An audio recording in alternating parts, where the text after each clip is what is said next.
क्या आप जानते हैं कि महाभारत का सबसे शक्तिशाली योद्धा युद्ध में कभी शामिल ही नहीं हुआ, जो इतना शक्तिशाली था कि सिर्फ 3 बाणों से पूरी महाभारत का युद्ध जीत सकता था, लेकिन वो युद्ध में शामिल ही नहीं हुआ।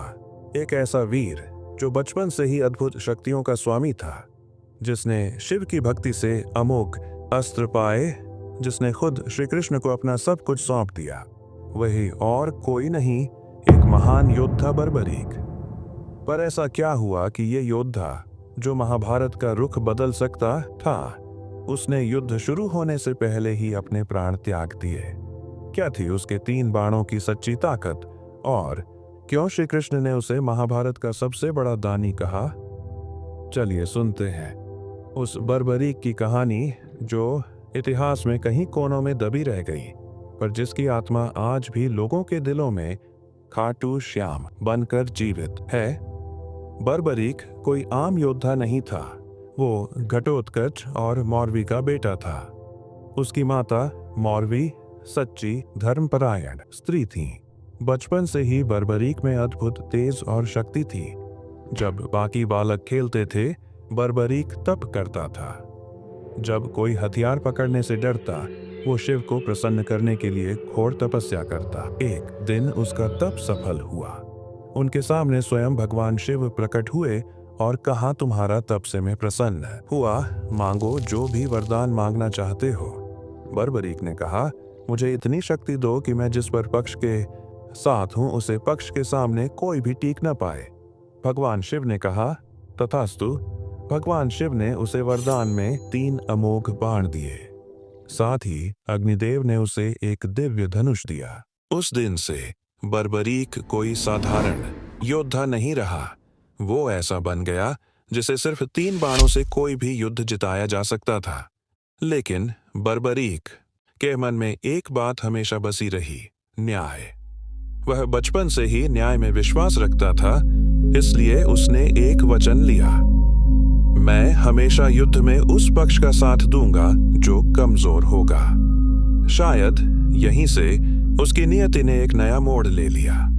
अब जरा सोचिए, सिर्फ 3 बाण, लेकिन उसकी शक्ति ऐसी कि देवता भी चौंक जाए। उनके 3 बाण की अलग अलग शक्ति और महत्व था। पहला बाण जो दुश्मनों को चिन्हित करता, मतलब जिन्हें वह मारना चाहे उन्हें खाली चिन्हित करता। दूसरा जो केवल उन्हीं चिन्हित दुश्मनों का विनाश करता, मतलब जिसे बचाना हो, उसके अलावा सबका विनाश करना। और तीसरा जो पहले छोड़े गए बाणों को वापस बुला सकता था। अब महाभारत का युद्ध शुरू होने वाला था। तब बर्बरीक ने युद्ध में हिस्सा लेने के लिए अपने घोड़े और 3 अमोघ बाण के साथ निकल पड़ा। रास्ते में भगवान श्री कृष्ण ने उसे रोकने की योजना बनाई। कुरुक्षेत्र पहुंचने के ठीक पहले श्री कृष्ण साधारण ब्राह्मण का वेश धारण करके बर्बरीक रास्ते में आए।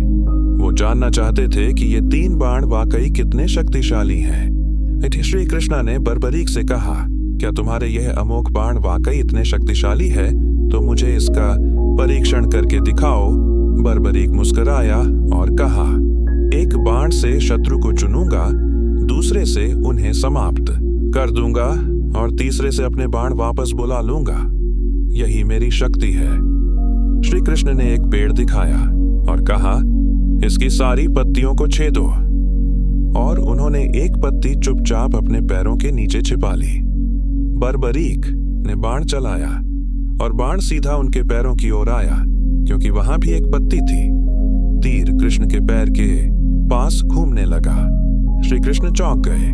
अब उन्हें समझ आ गया था कि अगर ये योद्धा युद्ध में उतरा तो पूरा युद्ध कुछ ही मिनटों में खत्म हो जाएगा। अब वक्त था निर्णय का। श्री कृष्ण ने बर्बरीक को अपने असली रूप में दर्शन दिए और कहा, हे वीर, तुम्हारा न्याय भाव तो सराहनीय है, लेकिन ये युद्ध धर्म और अधर्म के बीच है। तुम्हारा तटस्थ रहना अधर्म के पक्ष को बल दे सकता है। और तब श्री कृष्ण ने बर्बरीक से मांगा उनका सिर। एक क्षण के लिए भी बर्बरीक नहीं डगमगाए। उन्होंने मुस्कुराकर कहा, प्रभु, अगर यही धर्म का रास्ता है तो मेरा सिर आपके चरणों में समर्पित है। लेकिन मेरी एक शर्त है, मैं पूरे महाभारत को निष्पक्ष होकर देखना चाहता हूँ। श्री कृष्ण ने कहा, ठीक है तुम्हारा, यहाँ बलिदान हमेशा के लिए याद रहेगा। और बर्बरीक ने तुरंत अपना सिर काटकर श्री कृष्ण को समर्पित कर दिया। और ऐसा कहते हुए उन्होंने खुद अपनी बलिदानी कथा लिख दी, बिना एक भी बाण चलाए।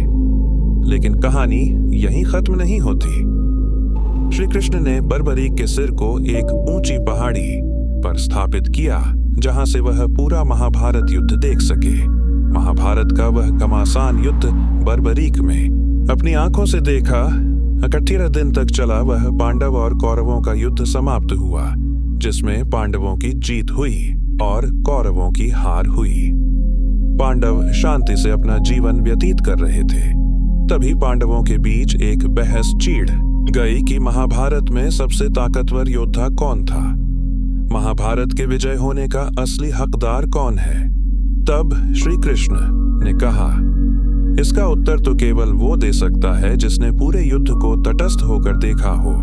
श्री कृष्ण सभी पांडवों को बर्बरीक का सिर के पास ले गए, और जब बर्बरीक का सिर बोला, उसकी बात सुनकर सभी स्तब्ध रह गए। मैंने देखा, हर ओर केवल श्री कृष्ण थे। हर निर्णय, हर चाल, हर रणनीति सब उनके द्वारा ही संचालित थी। पांडव तो सिर्फ माध्यम थे। युद्ध वास्तव में श्री कृष्ण ने ही लड़ा। श्री कृष्ण बर्बरीक के इस बलिदान और भक्ति से अत्यंत प्रसन्न हुए। उन्होंने वरदान दिया, हे बर्बरीक, तुम कलयुग में श्याम नाम से पूजे जाओगे। जो भी तुम्हें सच्चे दिल से याद करेगा, उसकी हर मनोकामना पूरी होगी। और आज वही बर्बरीक खाटू श्याम के नाम से पूजे जाते हैं। राजस्थान के खाटू गांव में उनका भव्य मंदिर है, जहां लाखों लोग श्याम बाबा से आशीर्वाद लेने आते हैं। अगर आपको बर्बरीक की ये बलिदान और भक्ति से भरी कहानी दिल से छू गई हो, अगर आपको लगा हो कि ये योद्धा सच में महाभारत का सबसे बड़ा दानी था, तो इस वीडियो को लाइक करें, उन लोगों के साथ शेयर करें जिन्हें ये कहानी जाननी चाहिए, और हमारे चैनल को सब्सक्राइब जरूर करें, क्योंकि हम लाते हैं आपके लिए ऐसे ही छुपे हुए रहस्य और देवताओं की अनसुनी कहानियां। जय श्री कृष्ण।